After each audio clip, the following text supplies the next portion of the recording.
welcome back to my YouTube channel. Rachel here. Hope everyone's doing well. So today I'm going to talk to you about Tayrona and how it's a little slice of paradise that you're just going to be amazed by, and why it's still a little bit of a secret. So make sure you like my channel and subscribe.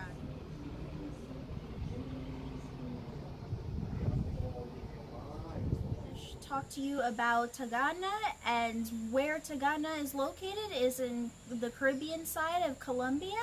And so it's a really great little beach town, and still has a little beach town type of feeling in Colombia. So it's about, I'd say, 5 minutes, 5 minutes away from Santa Marta. And to get there, you're gonna first need to either fly into Santa Marta, or you're gonna need to take a bus from wherever you are in the area to Santa Marta. And so what I did, I took a collecto from Minca, because I was in Minca previously, and went back to Santa Marta, and then I took the little tiny bus they have. So what I did was take the bus that runs from Santa Marta to Tayrona. And so that was only maybe 5 minutes, and you're gonna love this bus ride because it's like going along the cliff. You see all these houses up in the cliff, the different ocean views, and it's really gorgeous. It's like, I'd say similar to Capri or to Sorrento and southern Italy along the Amalfi Coast. So it's really amazing views. And when you arrive there, you're gonna arrive in the main little city is where the bus is going to drop you off of Tayrona, and from there you're going to take usually a motorcycle, and the people, they have a little stand, and there's usually a lot of motorcycles that'll run you up wherever you need to go to. And it's a really hilly type of city, so you definitely don't want to try driving, because even if you are driving, there's not a lot of parking at all, because a lot of the hotels and the different hostels are in the cliffs, so there's not really access. So what we did with my luggage actually is we put the suitcase on like the front of his motorcycle, and we just like held on really tight to it. We both tried to hold on to it as we went up towards the hill, and he brought up my luggage. I gave him a few pesos for that, and there were a lot of stairs. Like there's no getting over that there's going to be stairs to get those ocean views. So that's something you need to take into consideration when you're booking a hotel or a hostel there, is how long is the walk up with the stairs. If you have a lot of luggage, if you have a lot of items, it might not be feasible to book something higher up, so you might want to book something right downtown. But yeah, so I would go ahead and research that, contact your hostel, contact the hotel, contact your Airbnb to see how much of a walk upstairs is it going to be.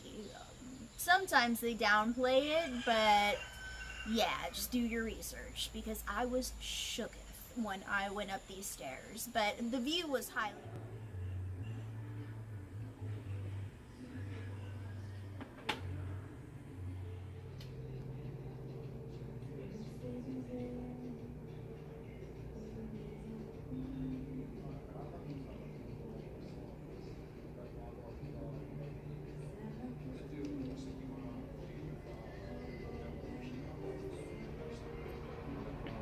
After I got to my hostel, so I was just really impressed by the owner. I stayed in Hostel Babel, and again, hopefully I said this correctly. I'm going to leave the link down below, so make sure you check that out.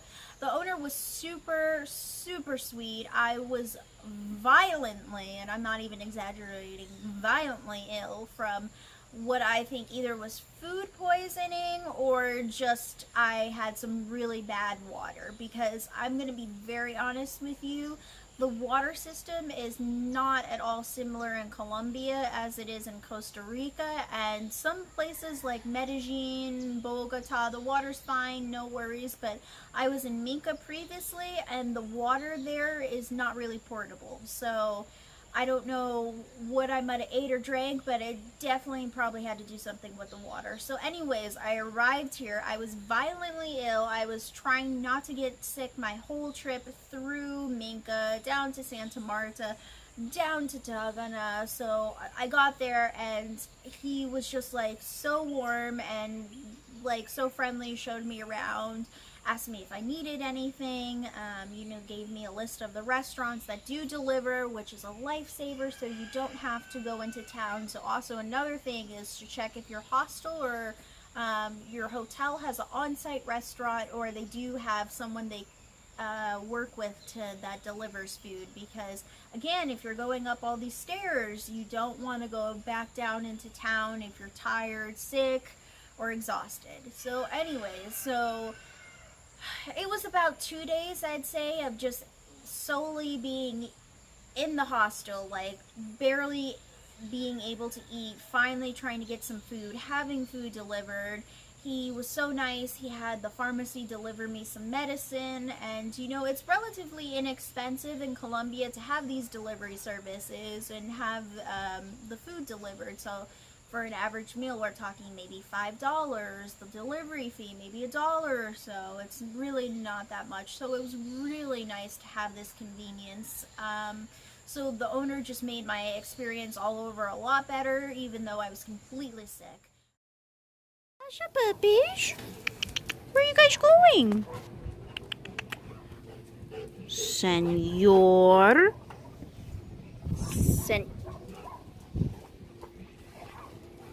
Hey, no.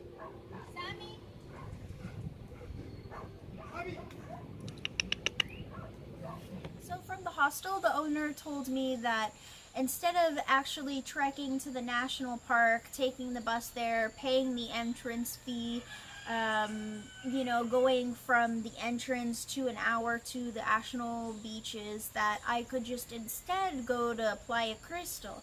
And I was a little unsure about this. I was like, because I had all this planned out, but obviously I was sick, so I didn't want to overwhelm myself.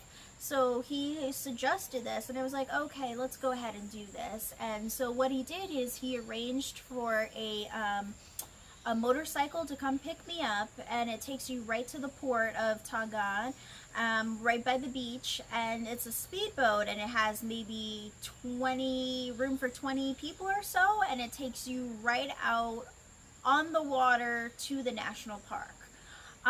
So this was a really, really awesome thing, because it was only like $15 or $16 to do, which is pretty inexpensive, and you don't have to pay the park fee. So I went ahead and did this. I got on the boat. I didn't know what to expect, actually, because I was just trying to do some research last minute since my plan got completely diverted. So we went out on the boat. At first it was really smooth.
Oh, got your own private boat there.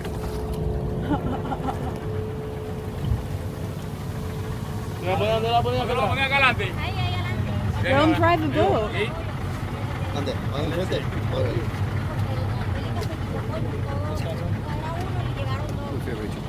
Oh, yeah.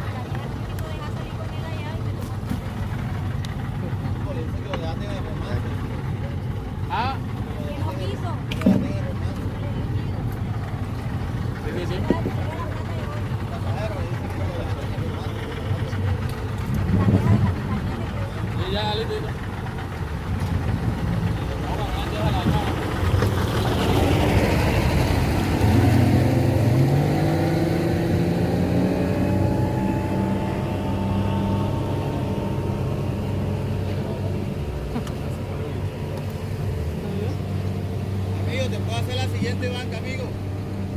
A la otra puede hacer que caigan 4. Hasta 3, amigo, chicos. Do you speak Spanish? Atrás o... He's asking you to move back. Move back. ¿Dónde? No hay lugar. And then we went out into the open water, and let me tell you, I thought that was my last day on earth when we started going on those waves. This boat was not trying to, go a moderate speed, go a normal speed. It was trying to go, super fast to get to the park in a really astonishing amount of time. I mean, it was hitting those waves, wave after wave, just hitting them, and I was like, okay, I'm about to fall out into the water, because you would just go bump over the waves, and like it would literally lift you off your seat. And I was like, yeah, I'm gonna be that person that goes into the water today. So I couldn't even record the footage because I didn't want my phone going out. I was getting splashed, like everyone was getting splashed in the boat. So if you have back problems, if you have neck problems, I would not at all recommend this boat ride. You just go to the national park the traditional way. Do not go on this boat ride. Repeat, do not go on this boat ride. But finally we arrived. Almost died, but we arrived. So we got to the national park, and I was blown away because this was clear blue waters. It was encaved, I don't know. Anyways, but it was a really nice area. It was calm. There weren't a lot of people trying to sell you things. When you got there, you could obviously rent a little cabana. You could rent some beach chairs. They had a little restaurant shacks, 2 of them. Also, they had a fabulous bar. And when I'm talking fabulous like the bartender put some respect on these pina coladas. I've never had such a fresh, when I'm telling you it was fresh coconut water, fresh coconut milk. So she made a phenomenal pina colada, and shout out to the bartender if you're watching this. So you really just, I don't know, probably all the drinks are delicious, but you need to get the pina colada because this thing was huge, and I'll put a photo in here of what I'm talking about. But anyways, so we enjoyed that right along the water, the pina coladas. It was so calm, it was so nice. And this is just a 360 from, if you're going to Cartagena, a lot of people go to Playa Blanca, and that's only a little bit away from Cartagena. But there, I mean, people enjoy the beach there, but it's so overcrowded with vendors. Like every 2 seconds you're telling someone, no, thank you, no, I don't want to buy this, or so it really ruins your experience. And also there, like, it was really sad, like a lot of it was polluted. So I don't know if that was a mix between locals, tourists, not having a feasible way to dispose of garbage, but the entire wetlands was covered with trash, and the garbage is overfilled, and it was really sad to see, because I'm just like looking at the nature there, and then the animals, and I'm just like, yeah, this little tourism section here is not working for the environment. So that was sad to see. But in comparison to Crystal Beach, it's just a total 360. This place was clean as can be. You know, your common sense is, if you have garbage, you find where the garbage can is, you throw it out, or you take it with you. And this place was just, you know, it was kept pristine. Like, I didn't see anyone littering, like trash all over the place like at Playa Blanca. So that was really great. And then, you know, for snorkeling there was awesome. The water is clear. You know, they have a little trail where you can view like a little vista that goes over the mountains. And that's really the... Here we are in Colombia's Crystal Beach.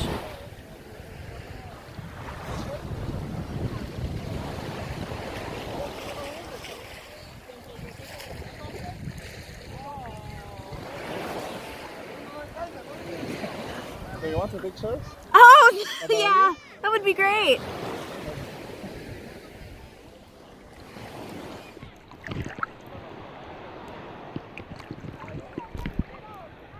aspect. It reminded me of Hawaii or some parts of Costa Rica, where it has the mountains in the backdrop, but it has this really clear blue water. So that was really amazing to see. So I highly recommend. And then, of course, you know, back in the afternoon, you go back on the Wet and Wild boat ride from hell. So again, you have to prepare yourself from this. Yeah, you're just gonna go out there and hit those waves, but you know, it's kind of thrilling adventure if you like that. So you arrive back into town, and then from there you can head to your hostel. You can head to local restaurants, bars. They have a lot of great eats in Tayrona. So I was really impressed by that. So if you're looking for a place to stay in Tayrona, I would really recommend my hostel, Babel, because the owner will go out of his way. The staff there was super nice. It's recently being renovated, but they do have amazing views, amazing backdrops.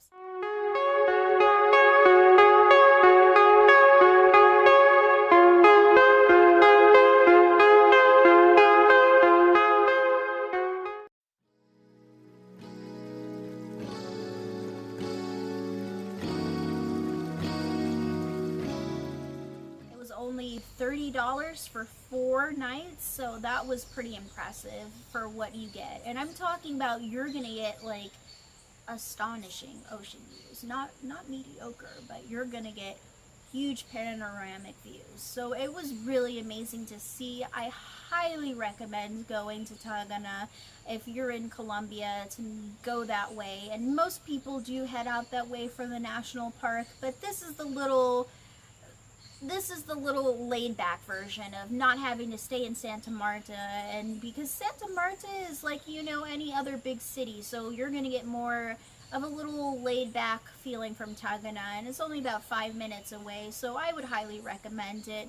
Again, you can fly into the airport, you can take a bus there, so there's many different options. So I really hope you guys get a chance to get out there, because it is still like a slice of paradise. Because when you go out to those beaches, it's not overrun, it's not overcrowded, it's just tranquil. So I hope you guys go out there, check it out, like and subscribe. Thank you guys.